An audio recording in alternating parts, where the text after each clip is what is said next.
Hello dear students, poem The Blind Boy, book exercises.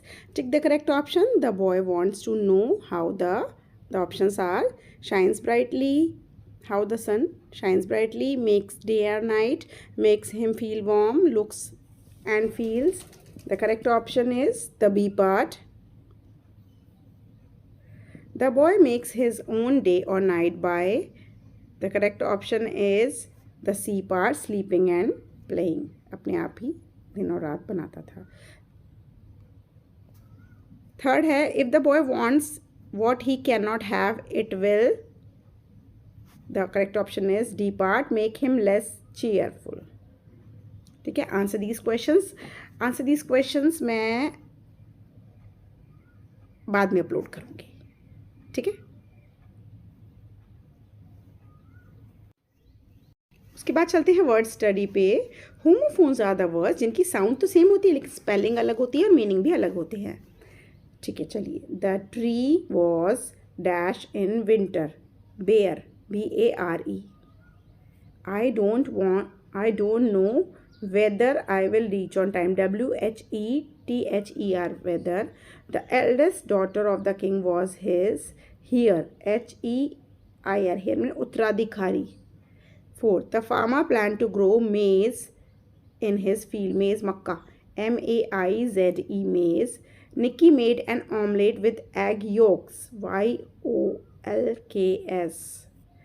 Sixth, the knight, that is king, polished his metal armor. KNIGHT, knight.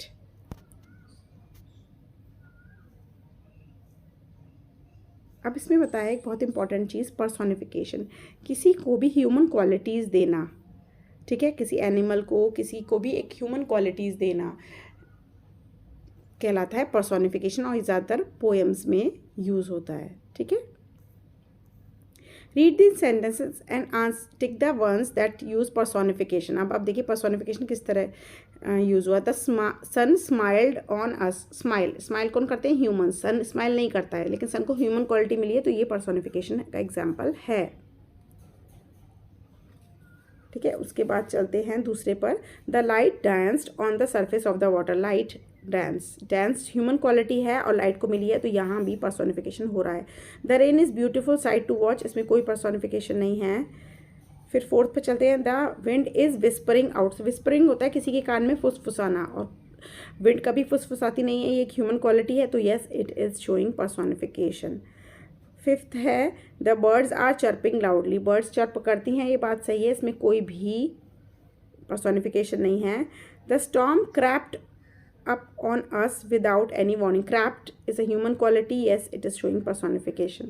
The story jumped off the page. इसमें कोई personification नहीं है. There is a full moon night.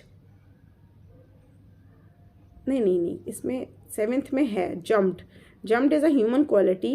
Stories jump नहीं करती है so it is giving a personification. There is a full moon tonight. कोई personification नहीं है. Grammar fun. ग्रामर स्टडी में इसमें बताया है कि किसको आप काउंट कर सकते हो वो होते हैं कलेक्टिव नाउन्स और जिनको आप काउंट नहीं कर सकते हो वो होते हैं अनकाउंटेबल नाउन्स. इसके बेसिस पे हम एक्सरसाइज नेक्स्ट करेंगे. आप सारा डिस्क्रिप्शन रीड कर लेना. टीचर्स को काउंट कर सकते हैं. Yes it is a countable noun. Gold को आप गिन नहीं सकते आपके पास कितना गोल्ड है तो ये अनकाउंटेबल नाउन है. फेलियर यानी कि आपकी जो निराशा है उसे आप गिन नहीं सकते हो, ये अनकाउंटेबल है. रिसर्च को आप गिन नहीं सकते हो, वो भी अनकाउंटेबल है. पोएम्स काउंटेबल हैं, कितनी पोएम्स इस चैप्टर में इस बुक में आप बता सकते हो. सिक्स्थ है वेदर मौसम, ये आप गिन नहीं सकते हो, अनकाउंटेबल है. राइस को आप कभी गिन नहीं सकते हो, अनकाउंटेबल है. डे को आप गिन सकते हो, 2 days 3 days हॉलीडेज, तो it's a countable noun. Book को भी आप काउंट कर सकते हो तो ये है countable noun. Insert the wherever required और पुट अ क्रॉस. जहाँ भी आर्टिकल द लगेगा आप द लगा दो, नहीं तो क्रॉस लगा दो. टाइगर्स आर मैग्निफिसेंट क्रिएचर्स, कोई आर्टिकल नहीं आएगा. I can see the stars twinkling in the sky.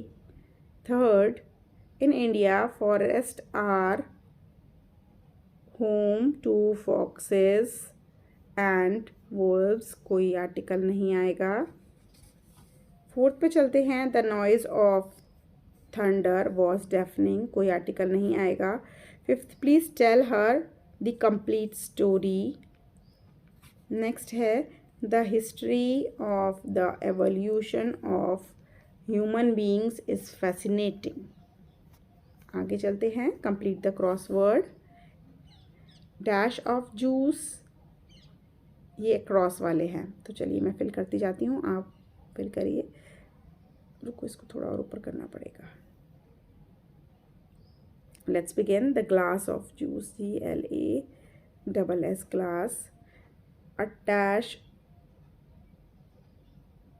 Cross वाले पहले करेंगे हम, तो इसके बाद थर्ड आ गया। 5th कौन सा है? Dash of tape, a roll, ROLL roll of tape. अब 6th में क्रॉस जाते हैं। Dash of sugar, a spoon, SPOON spoon of sugar. नीचे आते हैं, यस 1 का down. A dash of soap, a bar of soap. ठीक है। Dash of soup, a bowl of soup. Dash of ice cream, ये कहाँ है, मुझे दिख नहीं रहा। 5th का डाउन, 4th का डाउन। स्कूप होगा वैसे आंसर, आप लिख लो SCOOP। डाउन में दिख कहाँ रहा है स्कूप? अच्छा ये रहा, सॉरी स्कूप, ये O है। स्कूप ऑफ आइसक्रीम, ये रहा 4th। ठीक है, तो इसके साथ हमारा ख़त्म हो गया है। एक राइटिंग स्किल है। Look at the picture of a busy street, write a paragraph about the different sights and sounds you may see and hear on the street. मैं थोड़ा सा बता देती हूँ, आप अपने आप वर्ड्स में लिख लेना। It's a busy street. We hear the sounds of bells ringing on the bell tower. ये रही, ठीक है। There will be sound of music from the instrument the woman is playing. The barks of the dog will be heard as it chases the cat. ये रहा dog. The horn of the auto will also be heard. The vendors will be calling out पानी पूड़ी, ये पानी पूड़ी बेच रहा है। We will see the birds flying about and a customer inside the auto looking at the scene. We can also see a man playing the flute, एक बांसुरी बजा रहा है। We also see the time in the clock tower. We are also able to see a woman dressed in beautiful clothes and selling and playing an instrument. ठीक है, this is all about